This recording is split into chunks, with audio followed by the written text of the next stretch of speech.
નમસ્કાર વિદ્યાર્થી મિત્રો, દ્રષ્ટિ એજ્યુકેશન ચેનલમાં આપ સર્વેનું હાર્દિક સ્વાગત છે। દ્રષ્ટિ એજ્યુકેશન લઈને આવ્યું છે તમારા માટે એક નવો વિડીયો, જેનો ટોપિક છે વિષય ગુજરાતી જવાહરલાલ નવોદય પરીક્ષામાં પૂછાતા ફકરાઓ। જો તમે નવા હો તો અમારી દ્રષ્ટિ એજ્યુકેશન ચેનલને સબસ્ક્રાઇબ કરવાનું ના ભૂલશો અને લાઇક કરશો, સાથે સાથે મિત્રોને પણ શેર કરજો। તો ચાલો શરૂ કરીએ। આવા જ ફકરા એ તમારી પરીક્ષામાં પૂછાતા હોય છે। સૌ પ્રથમ એ તમારે ફકરાને વાંચવાનો છે અને સમજવાનો છે, જેથી આપણે એ અંતર્ગત પૂછાયેલા પ્રશ્નોનો સરળતાથી જવાબ આપી શકીએ। તો જોઈએ ફકરો। પર્યટન મનોરંજક અને શૈક્ષણિક બંને હોય છે। તેને હંમેશા શિક્ષાનું મહત્વપૂર્ણ અંગ માનવામાં આવ્યું છે। યુરોપમાં કોઈ નવયુવકને ત્યારે જ પૂર્ણ શિક્ષિત માનવામાં આવે છે જ્યારે તે યુરોપના ઘણા બધા દેશોનો પ્રવાસ કરી ચૂક્યો હોય।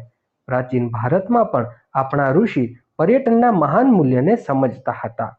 તેઓએ આને બધા માટે પવિત્ર કાર્ય ગણાવી દીધું કે જેથી તેઓ ભારતના જુદા જુદા ભાગોમાં આવેલા તીર્થસ્થાનોમાં ફરે। આનાથી ભારતીયોમાં એકતાની ભાવનાને પ્રોત્સાહન મળે। આ ફકરો એ નવોદય પરીક્ષામાં 2020ની અંદર પૂછાયેલો છે। હવે જોઈએ એનું સોલ્યુશન અને પ્રશ્નો। પ્રશ્ન એ, જો કોઈ વાસ્તવિક શિક્ષા પ્રાપ્ત કરવા માંગે તો તેના માટે ખાલી જગ્યા કરવું મહત્વપૂર્ણ છે। એ ભણવું, બી કામ, સી પર્યટન કે ડી ધ્યાન।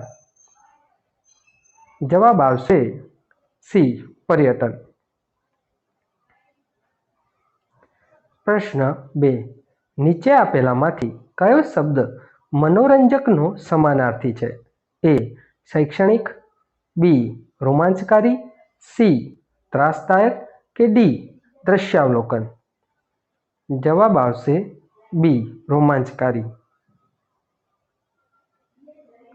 પ્રશ્ન 3, ખાલી જગ્યા સ્થળોની યાત્રા કરવી પ્રાચીન ભારતમાં પવિત્ર સમજવામાં આવતું।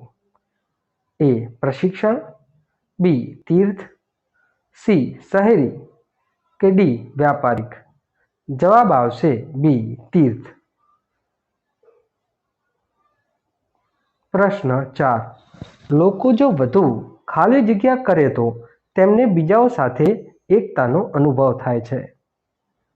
એ પર્યટન, બી વાતચીત, સી રમત કે ડી પ્રશ્ન। જવાબ આવશે ઓપ્શન એ પર્યટન। પ્રશ્ન 5, ઋષિ તે વ્યક્તિ છે જે ખાલી જગ્યા હોય છે। ઓપ્શન એ વિદ્વાન, બી ચાલાક, સી સ્વતંત્ર કે ડી પાપી। જવાબ આવશે ઓપ્શન એ વિદ્વાન। ધોરણ 1 થી 8ની તમામ નવી અપડેટ માટે દ્રષ્ટિ એજ્યુકેશન ચેનલ આજે સબસ્ક્રાઇબ કરો અને વિડીયો ગમ્યો હોય તો લાઇક કરો, અને આવી જ પરીક્ષાલક્ષી અને વિડીયો તમને મળતા રહે તે માટે દ્રષ્ટિ એજ્યુકેશન ચેનલને હાલ જ સબસ્ક્રાઇબ કરજો। તેમજ તમને કોઈ વિષય કે માહિતીમાં કન્ફ્યુઝન હોય તો કમેન્ટ કરવાનું ના ભૂલશો।